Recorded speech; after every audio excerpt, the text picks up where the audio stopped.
Good morning and welcome to Chapter 9, Part 1. Today we're going to talk about independent samples t-test. Before we do that, let's review some of the inferential statistics that we talked about last week. That includes t-test to test the difference between rho and zero, as well as the one sample t-test.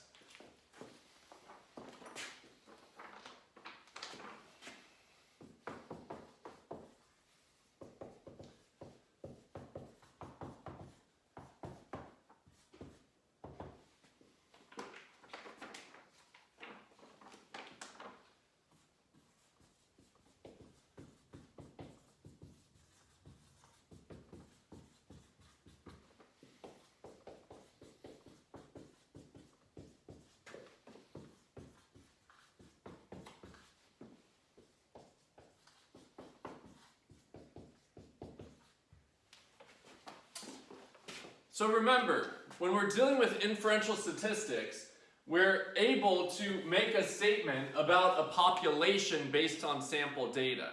So we did that with t-test to test the difference between rho and zero.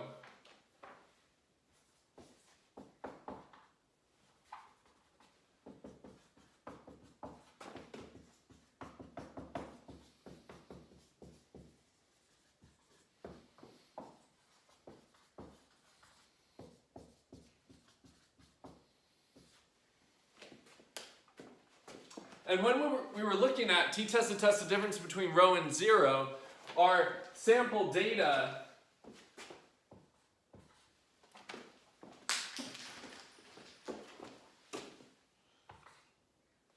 was a sample correlation, R, and we were trying to make a statement about rho. So again, make a statement about a population based on sample data. Okay?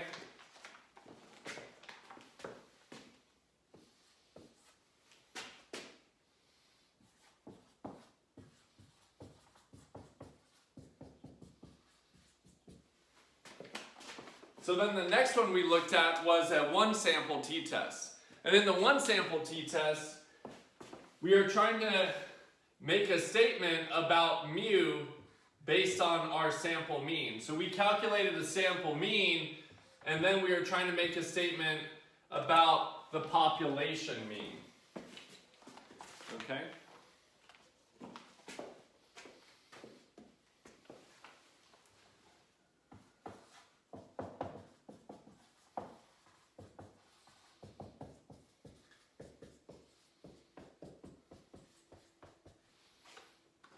So today we're going to talk about independent samples t-test, and we're going to be looking at a sample mean difference, and we're going to make a statement about the greater population mean difference.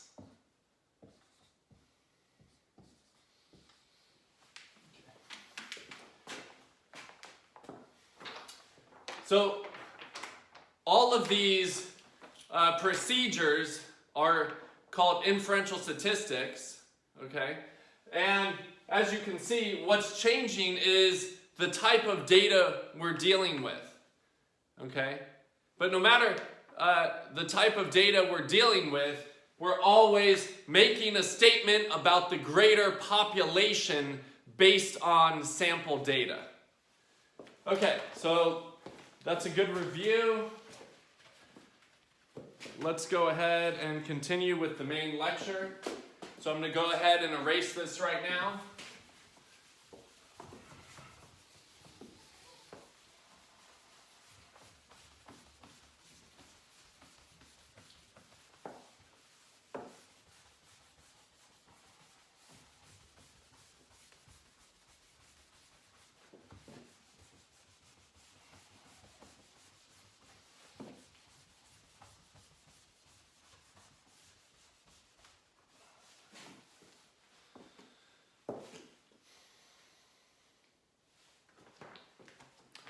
Okay,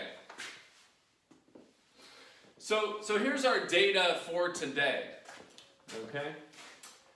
You have mortality and exam. So basically what happened is we randomly assigned, okay? We randomly assigned using a random number generator some participants to be in the mortality riding condition, okay? So in the mortality riding condition, the participants, they answer two open-ended questions about mortality and experience with mortality. And then the exam writing condition, participants answered the same sort of questions, but instead of mortality, it talked about death. Here, let's take a moment. I'll go ahead and show you the actual measure. Okay, so let's go ahead and talk about the mortality writing condition and the exam writing condition. First of all, go ahead and log on to Canvas, go to Files, Week 5, by hand, Chapter 9, Part 1, Independent, Lecture, and go ahead and download Personality and Game Marriage Attitudes. This is a study I conducted when I was in graduate school, and it includes the mortality writing manipulation.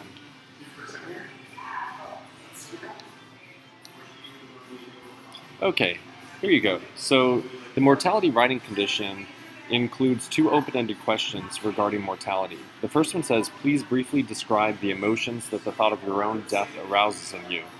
The second one says, jot down as specifically as you can what you think will happen to you as you physically die and once you are physically dead. So the exam writing condition is in the exact same format, except death words are replaced with exam words. So it would read, please briefly describe the emotions that the thought of taking an important exam arouses in you.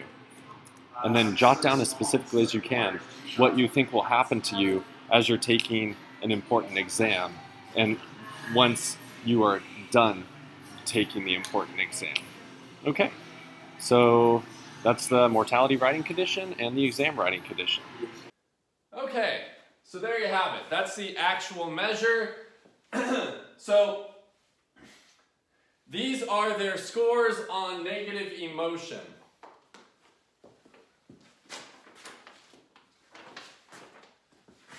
Okay. So these scores here represent negative emotion.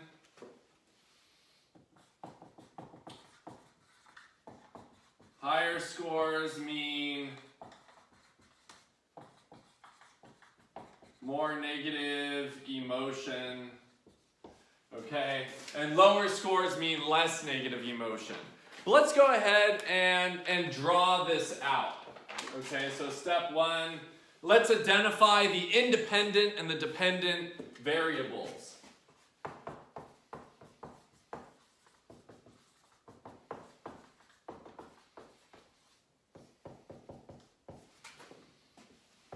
So independent variable, or IV,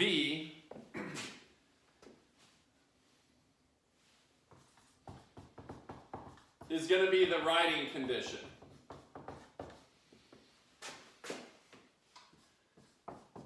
LVL1 stands for level 1, or we could call it group 1.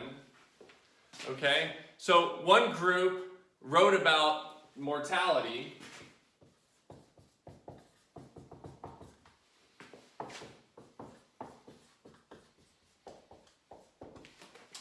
The next group wrote about taking an important exam. Okay, so what is this concept of an independent variable? As you can see, an independent variable is what varies or is different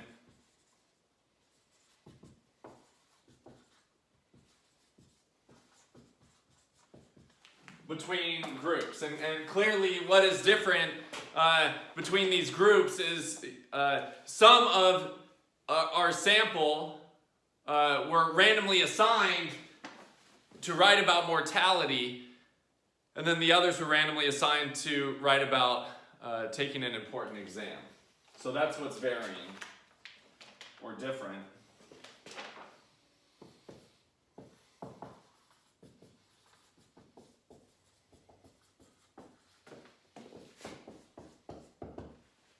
And then we have the dependent variable, or the dv. In this case, the dependent variable is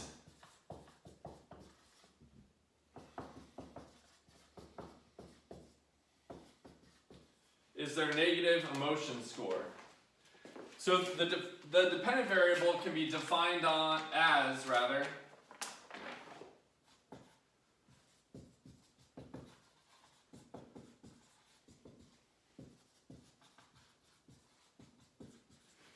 what everyone in our sample is measured on, and in this case it's negative emotion. So once again, some participants were randomly assigned to answer those two open-ended questions about mortality. The others were randomly assigned to answer the same two open-ended questions, but mortality was switched out for taking an important exam, and then all participants were measured on negative emotion. Okay? So that's a beautiful picture of our problem.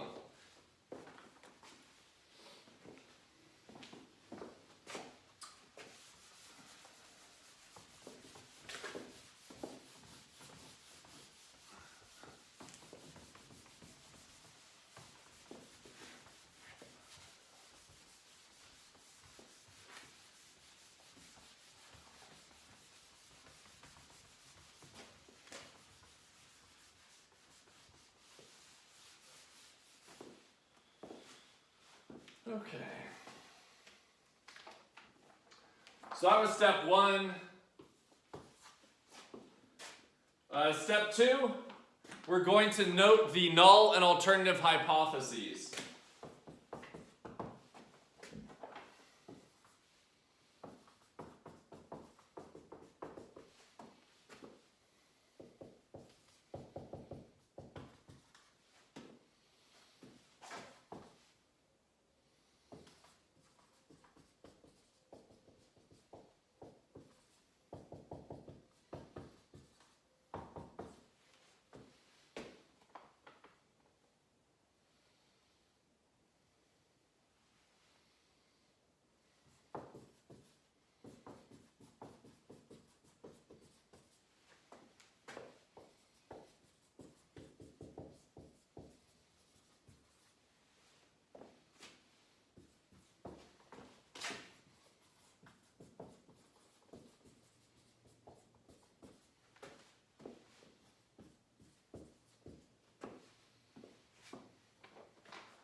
Okay, so here's our null hypothesis. So mu mortality equals mu exam, okay, so meaning the population mean for those who, the population mean negative emotion score for those who wrote about mortality is equal to the population mean negative emotion score for those who wrote about taking an important exam.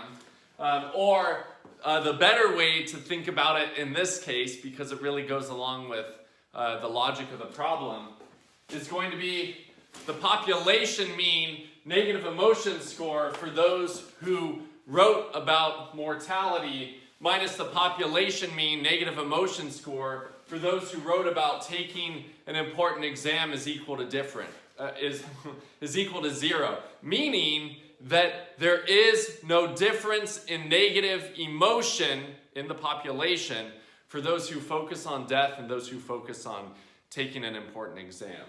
Okay, so here's my official write-up there. I said the population mean difference of negative emotion scores. That is negative emotion population mean for people who focus on death minus the negative emotion population mean for people who do not focus on death. In this case, an important exam may be 0, retain as one of many hypotheses that these data support. I hope you can see that this null hypothesis logic is the same thing we did for t-test to test the difference between rho and 0 and one sample t-test.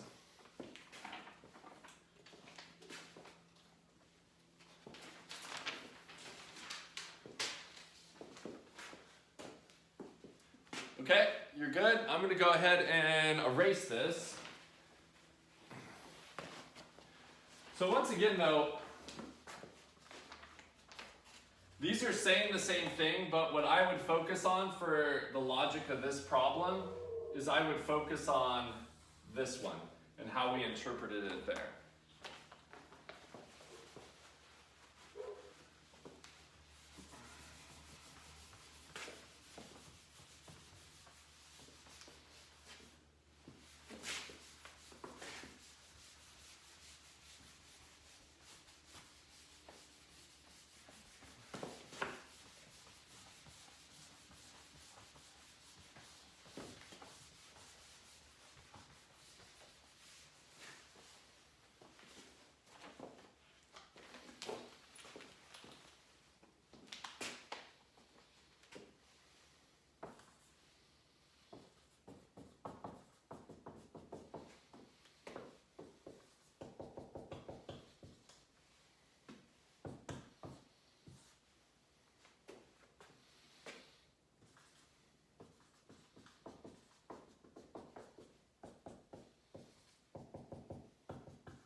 Okay, oops, I forgot to mark this. This is the alternative hypothesis. And once again, we have mu mortality does not equal mu exam. What that's saying is the population mean negative emotion score for those who wrote about death is not equal to the population mean negative emotion score for those who wrote about taking an important exam. But for the purpose of this problem, I think this is better logic to focus on. It's saying the same thing, but it looks better. Mu mortality minus mu exam does not equal 0. So the population mean negative emotion score for those who wrote about mortality minus the population mean negative emotion score for those who wrote about taking an important exam is not equal to 0. Okay? If it's not equal to 0, that means they're different. Okay? The population mean difference of negative emotion is not equal to 0. So that's the alternative hypothesis.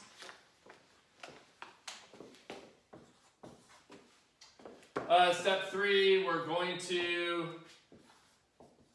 select the alpha level Okay? The alpha level is usually 0.05.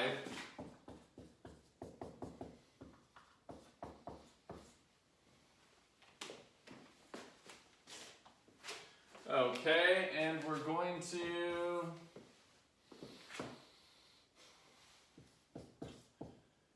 to find the degrees of freedom.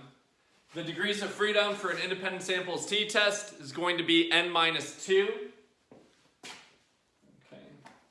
And again, the reason for that is you have two distributions of data that you're comparing, essentially. So that's the 2.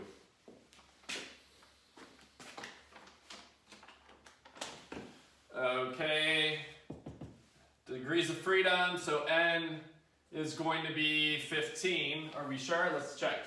1, 2, 3, 4, 5, 6, 7, 8.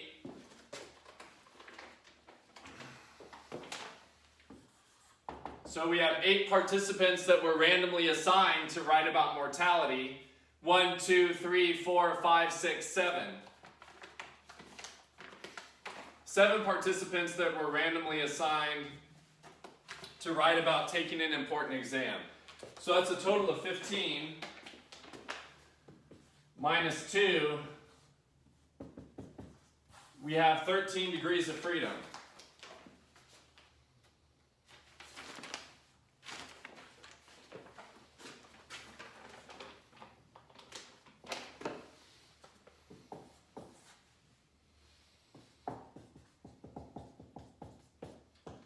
So now we can get our T critical.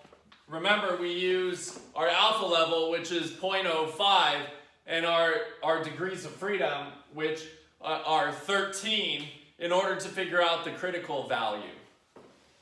So let's go ahead and write that out.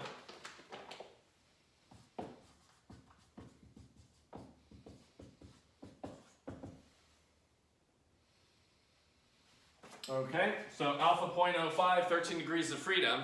Now let's go ahead and use our T distribution table to figure out what the actual T critical value is. Let's do that right now. Okay, so in order to find the T critical value, you need to go to Files on Canvas, go to Tables, go ahead and download the T distribution table.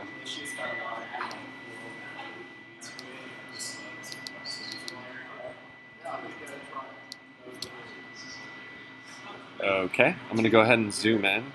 Okay, once again, we're going to use alpha 0.05 two-tailed test.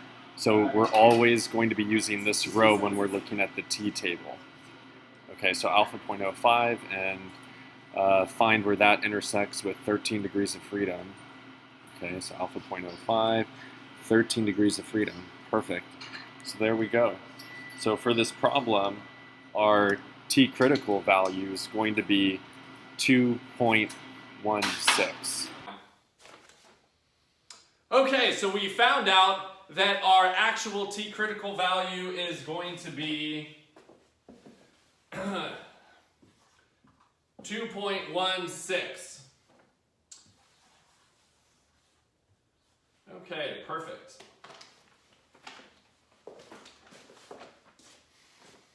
Okay, I'm going to have to erase some of the board.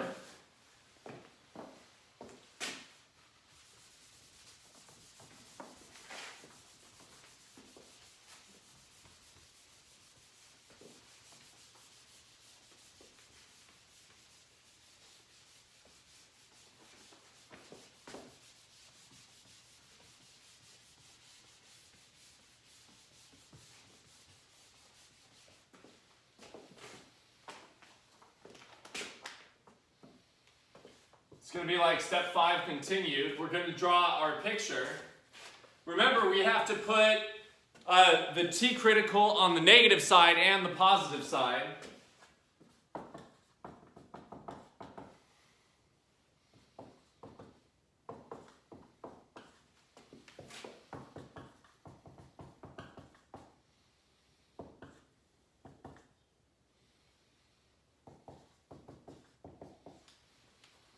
Okay, so we put our T critical on the negative side and the positive side.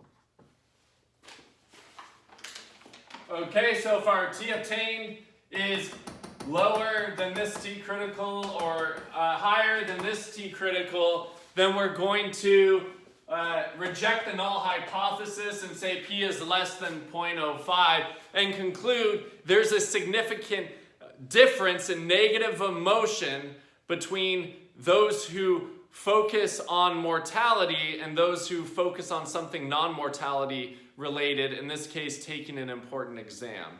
So really that's the ultimate question. Does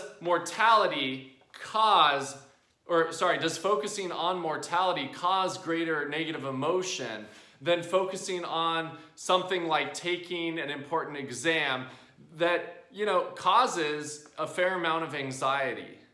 Okay.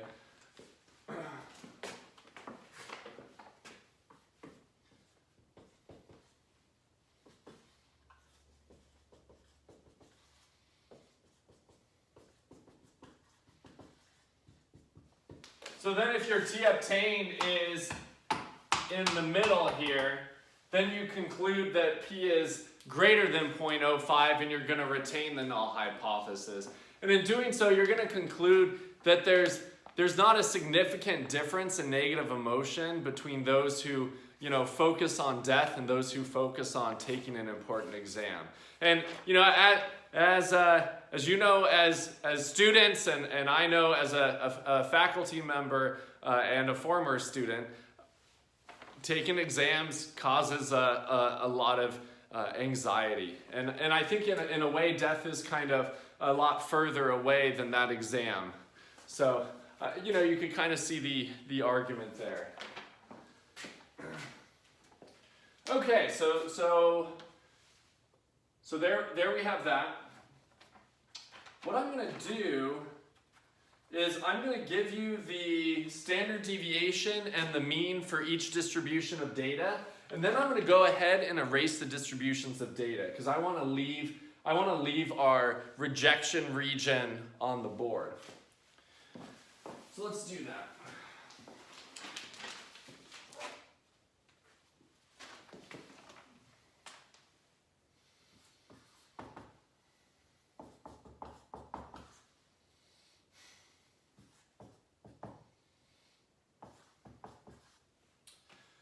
Okay, the mean negative emotion score for those in the mortality condition is 4.75, okay, and the standard deviation is 2.19.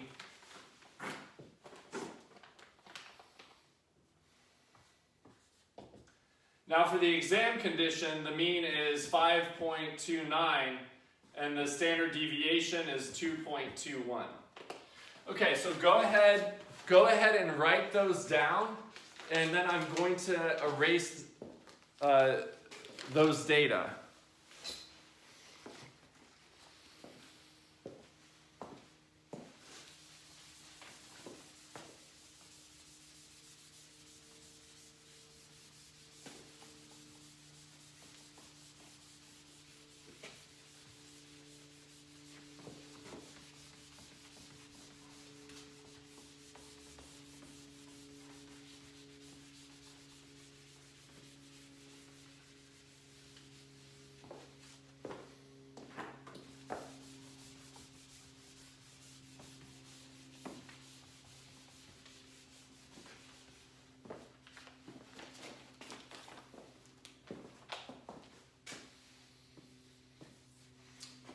Okay, so now we have to go ahead and calculate the T obtained. So there's a few equations.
Okay.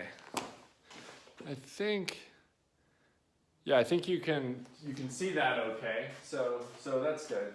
Okay, so here are the equations.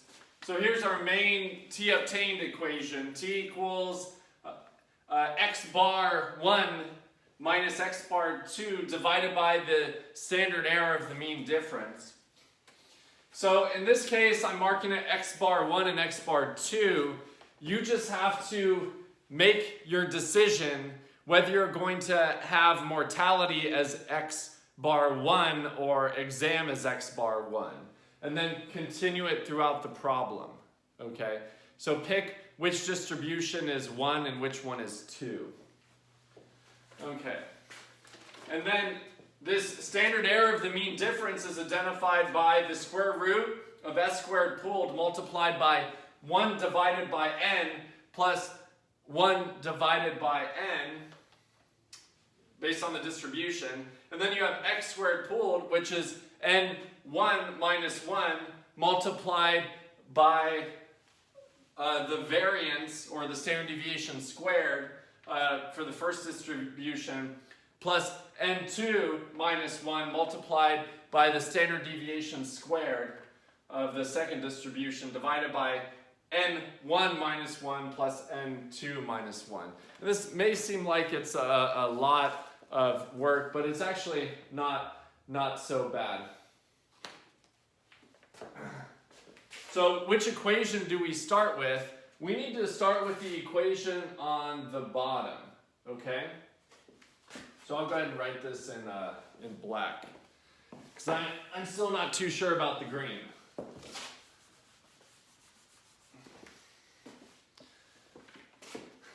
Okay, so n1 minus 1. Well, let's go ahead and consider that the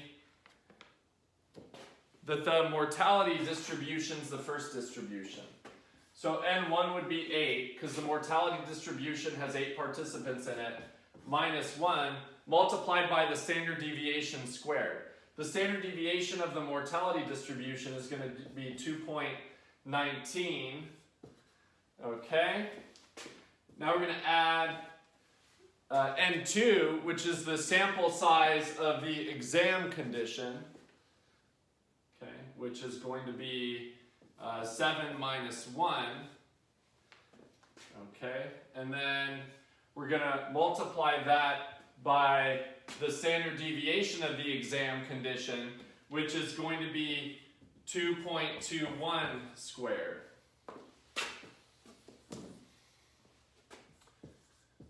Okay, 8 minus 1 plus 7 minus 1. So let's go ahead and work that out.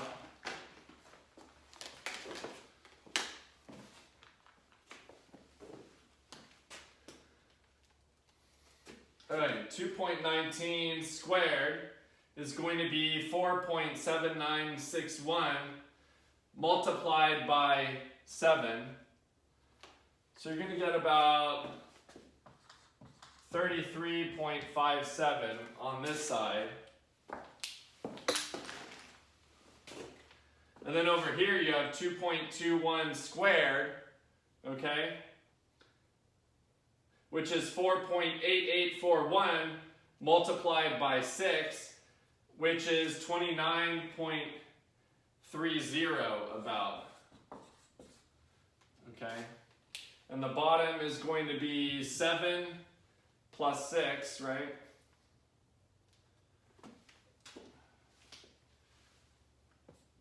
Which is going to be 13. So 33.57 plus 29.3 divided by 13. So for your S squared pooled, you should have gotten 4.84. Okay? 4.84.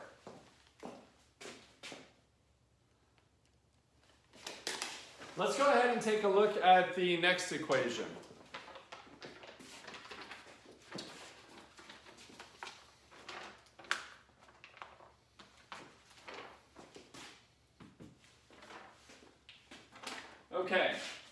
have the square root of s squared pooled, which we found to be 4.84, multiplied by 1 divided by n1, so 1 divided by 8, which is the sample size of the mortality distribution, plus 1 divided by 7, which is the sample size of the exam condition. Yeah, that looks good. So let's go ahead and do that.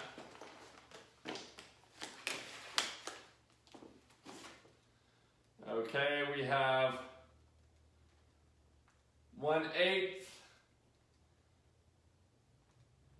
plus 1/7 multiplied by 4.84. So before we take the square root, we should get about 1.3. So the square root of 1.3 is going to be like 1.14.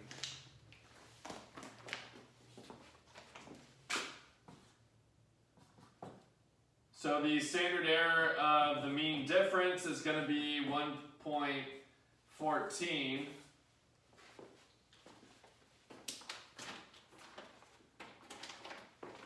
Okay, and now we can plug everything into the t obtained equation. Okay, so the mean of the mortality condition is 4.75 minus the mean of the exam condition, which is 5.29, divided by the standard error of the mean difference, which is 1.14. So go ahead and do that calculation, and you're going to get a negative 0.47. So our t obtained is negative 0.47. So now you could go ahead and take that t obtained, and you could go ahead and put it on this rejection region, which I think is a good name for it. And it's going to be in between these values. So t obtained is going to be a negative 0.47. So p is greater than 0.05, and we're going to retain the null hypothesis. If our t obtained was, let's say, a 7 or a negative 7, then our p would be less than 0.05, and we'd go ahead and reject the null hypothesis. Okay? So take a look at the board. I'm going to go ahead and erase it and write the interpretation. Let's do it.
Okay, for our t obtained, we got negative 0.47. But again, we're taking the absolute value to make it a positive number, so it's just easier to understand.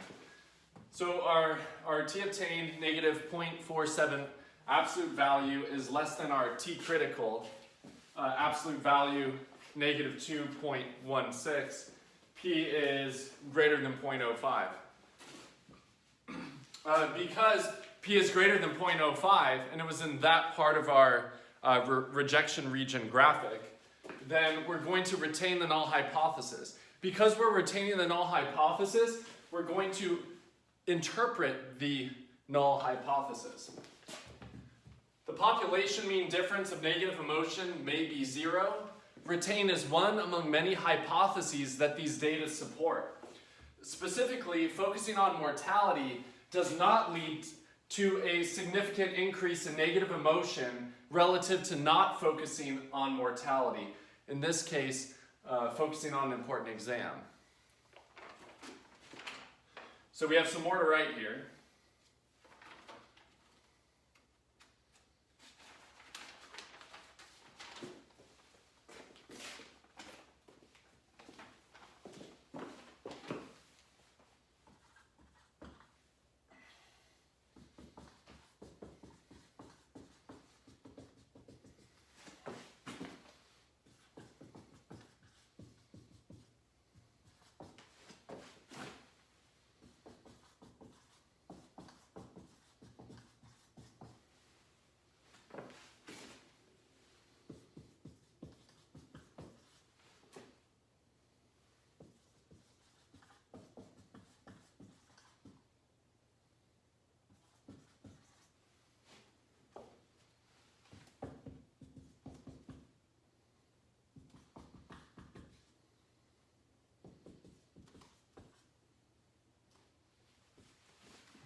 Okay, so this is our interpretation, and the blue and the red is why we made the decision that we made, okay?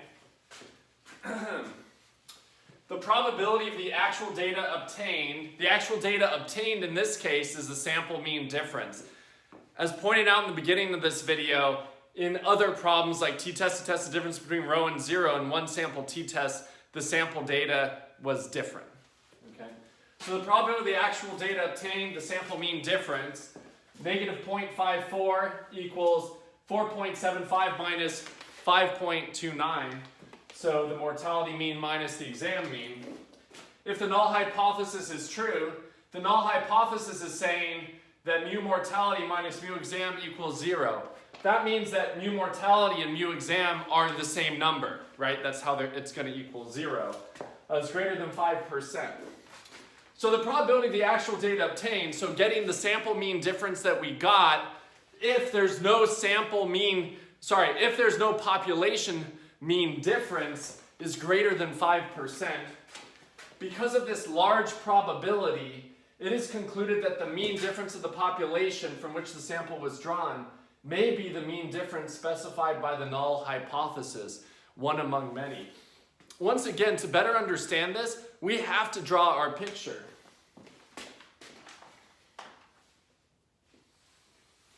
Okay, so here's our hypothetical situation where the null hypothesis is true. So the null hypothesis is true is saying the population mean negative emotion score for those who focus on mortality minus the population mean negative emotion score for those who focus on taking an important exam is going to be equal to 0. Okay? So the actual data that we obtained is going to be right over here. Okay? We have a sample mean difference, okay, 4.75 minus 5.29, that's equal to negative 0.54. Okay, the probability of getting this sample mean difference, if the null hypothesis is true, is greater than 5%. Okay, so it's likely that we would get this mean difference if we sampled from a population where the null hypothesis is true. Meaning the population mean negative emotion score for those who focus on mortality minus the population mean negative emotion score for those who focus on taking an important exam is 0, meaning there's no difference. Alternatively, let's say we found a difference between the two that was like 5. Okay, so a sample mean negative emotion difference of 5. That'd be, huge. That's a lot different than a negative 0.54. Well, this would probably be p is less than 0.05, meaning the probability of getting that sample mean difference, if the null hypothesis is true, is less than 5%. Because the probability is so small, we would make the argument that the population mean difference here probably doesn't represent the actual population.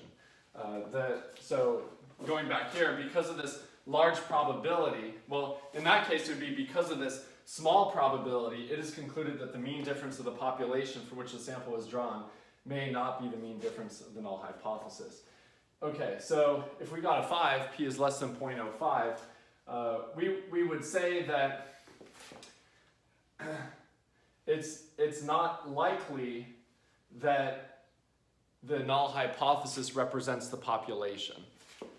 It's more likely that we sampled from a population where the mean difference would have been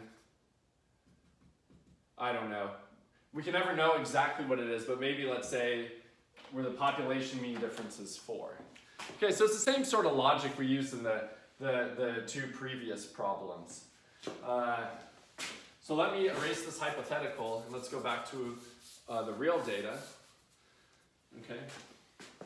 So once again, the probability of the actual data obtained, the sample mean difference, if the null hypothesis is true, is greater than 5%.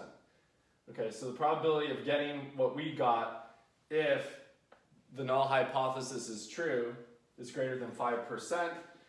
Because of this large probability, it is concluded that the mean difference of the population from which the sample was drawn may be the mean difference specified by the null hypothesis. Okay, it's saying that it's likely that we sampled from a population where the population mean negative emotion score for mortality minus the population mean negative emotion score for taking an important exam is 0. The sample mean difference is likely a chance fluctuation in a population where mu1 minus mu2 equals 0. So again, this has to do with sampling error, right? So if you sample from a population, you're not always going to get the exact population value. It's called sampling error. What you're going to get are chance fluctuations around the actual population value, okay? All of which are going to have a high likelihood if that population value is true. Okay. So now let's talk about what would happen if you rejected the null hypothesis. Let's do that hypothetical situation. And then I'll do this explanation again. Okay, so let's say our t obtained was a -4. Okay? If our t obtained was a -4, it would be greater than the t critical. Okay? P would be less than 0.05. We would go ahead and we would reject the null hypothesis. And therefore we would interpret the alternative hypothesis. We'd say the population mean difference of negative emotion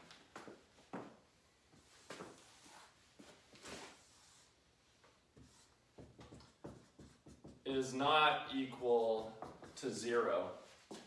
Specifically, focusing on okay, so if we found a significant difference, how would we figure out which one is bigger? We would go back to the sample means. So we found that negative emotion, if you go look back at the sample means for taking an important exam, is actually higher than mortality. So that's how we would figure out which one's higher and which one's lower. So taking an important exam causes, in this case, greater negative emotion. Specifically focusing on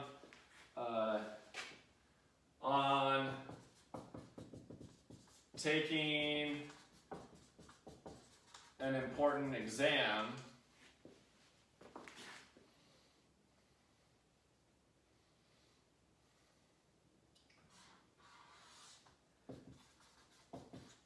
leads to a significant increase in negative emotion relative to focusing on mortality. Okay. So again, if we found a significant difference in this case, we would have to go back to the sample data, and I believe the negative emotion exam mean is around a 5 and mortality is around a 4. Okay, the probability of the actual data obtained, okay, so the sample mean difference, if the null hypothesis is true, is less than 5%. Because of this small probability, p is less than 0.05, it is concluded that the mean difference of the population for which the sample was drawn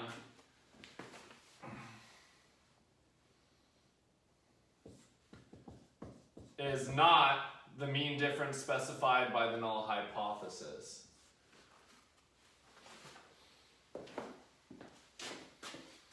And then here, the sample mean difference is likely a chance fluctuation in the population. The sample mean difference is not likely a chance fluctuation in the population where mu1 minus mu2 equals 0. Okay, so let's draw another hypothetical situation here.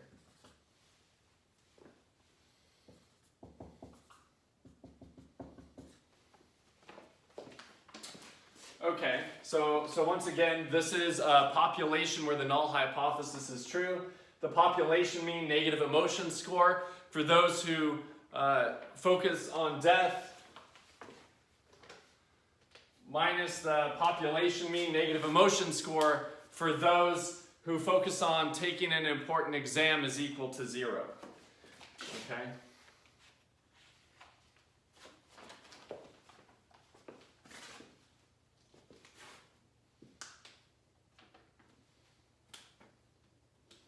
So let's say our mean difference was greater here.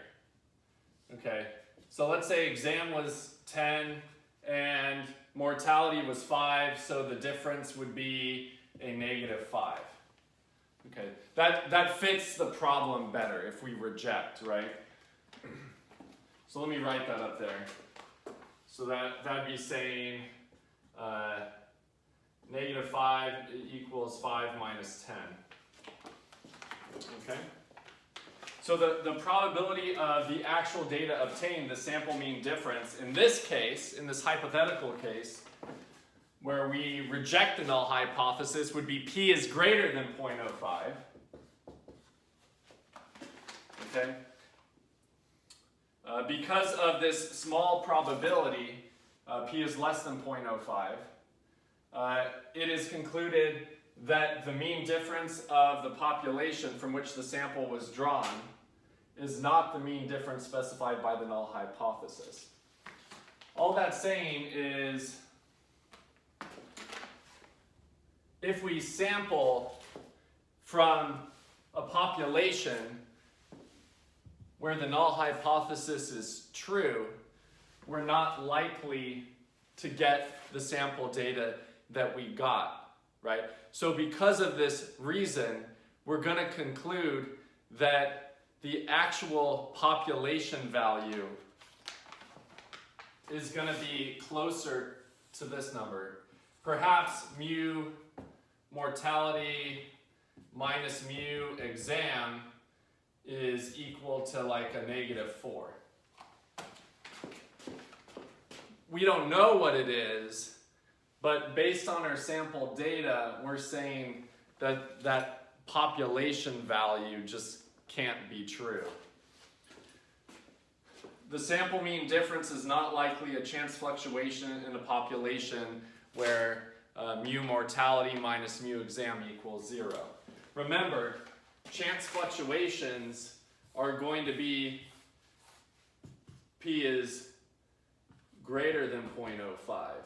They're going to be really close to this population mean difference. Those are going to be your chance fluctuations.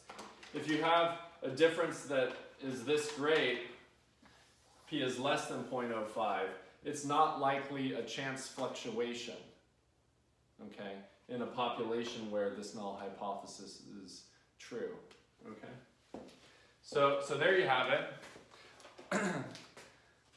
Let's go ahead and so take a look at the board, make sure you have everything.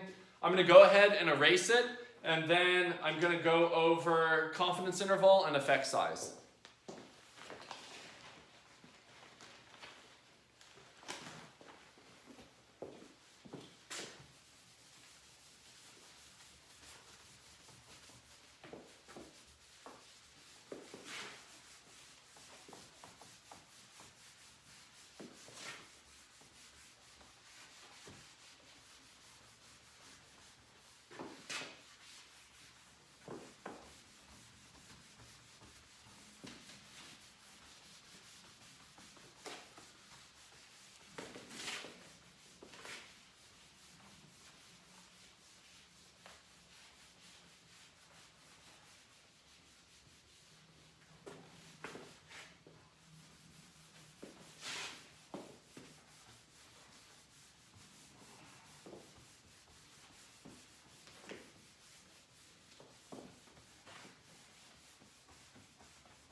Okay, confidence interval.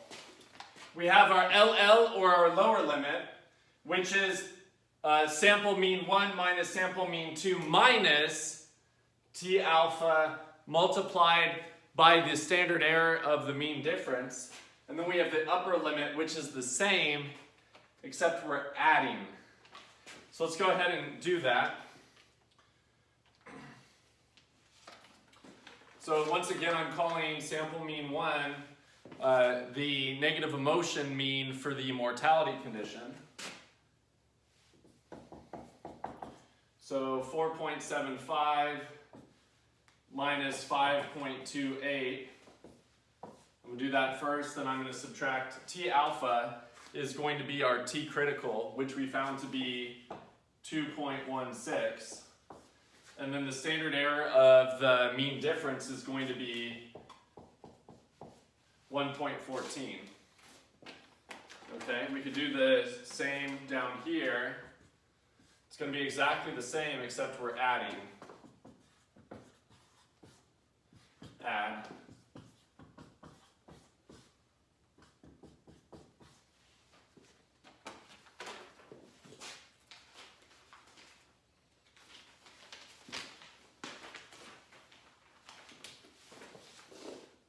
Okay, let's go ahead and work this out. Okay, so we have 4.75 minus 5.28. We already know that number. Negative 0.53. Okay, and then 2.16 multiplied by 1.14. It's going to be 2.46. 2.46. Okay, so negative 0.53 minus 2.46 is going to be negative 2.99. Okay, negative 0.53 plus 2.46 is going to be 1.93.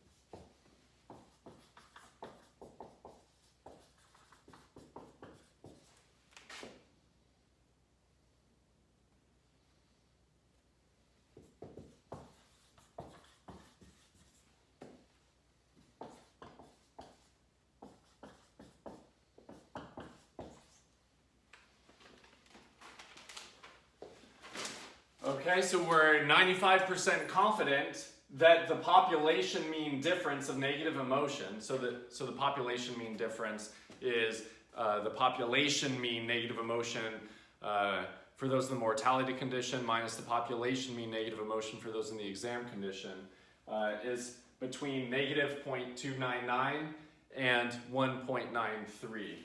So I want to point something out. Remember, the null hypothesis is going to be mu mortality essentially minus mu exam equals 0. The alternative hypothesis is saying mu mortality minus mu exam does not equal 0. In this case, which of these is true? Okay. Population mean difference equals 0. Is 0 a possibility? And the answer is yes. 0 is a possibility because it's between negative 2.99 and 1.93. So because 0 is in the confidence interval, we can retain the null hypothesis. P is greater than 0.05. Okay?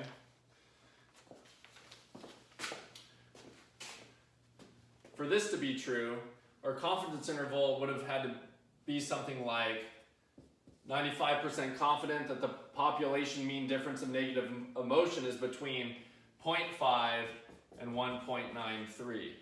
Well, if it was between 0.5 and 1.93, then is 0 a possibility?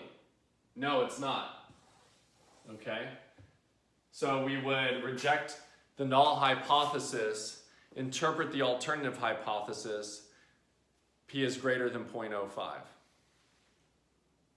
Excuse me, p is less than 0.05, right?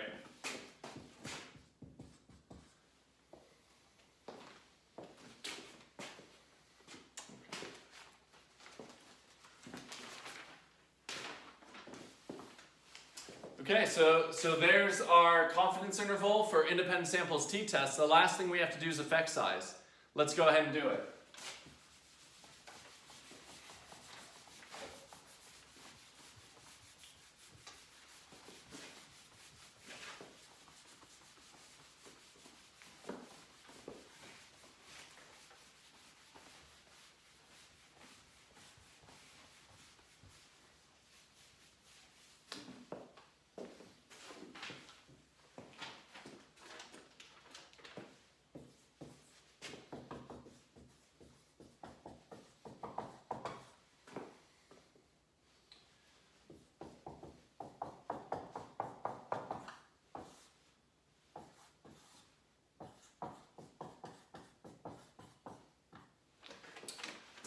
Okay, D equals sample mean for distribution 1 minus sample mean for distribution 2 divided by the square root of S squared pooled.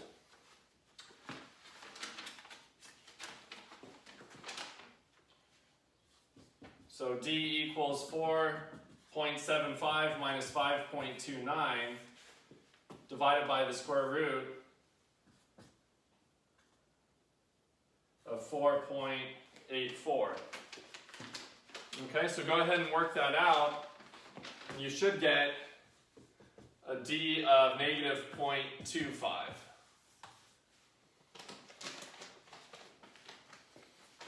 Now remember the cutoffs for D. D equals plus or minus 0.2 is a small difference. D equals plus or minus 0.5 is going to be a medium difference.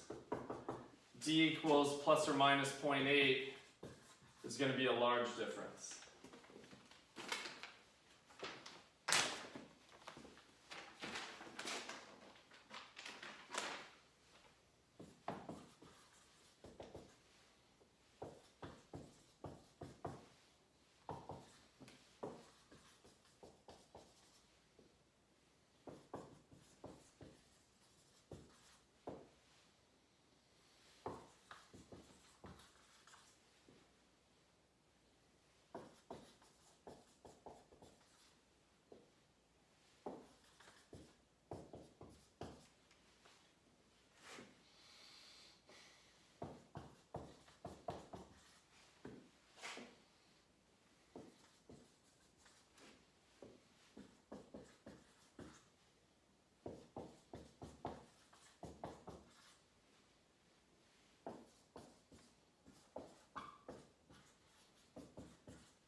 Okay, there is a small to medium difference between negative emotion sample mean scores for people who focused on death and those who did not focus on death.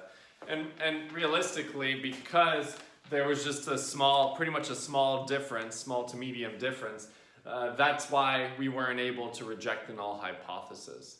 We would have needed to see a bigger difference there. Okay, so that's all for independent samples t-test. Let me move aside to make sure you got everything. Okay, so that's all for independent samples t-test. Let's go ahead and pray. Dear Heavenly Father, thank you so much for this day. Lord, give us a wisdom to wake up and to exclaim, "This is the day that the Lord has made." He has decided to give me this day, to give me this opportunity to live, to enjoy his creation, to let his light shine through me. Lord, just give us the wisdom to make that decision and not to wake up and be annoyed because we have a lot to do. But let us praise you for giving us each new day and all the beautiful opportunities that are there for us, that you provide. Lord, thank you for this opportunity for me to teach this class, for these students to take it. Lord, just give us the strength to push on even when we don't think we can, and remind us, Lord, that through you, all things are possible. We can do all things through you when you strengthen us. In Jesus' name we pray, amen. Have a nice day. Be sure to email me if you have any questions. Bye.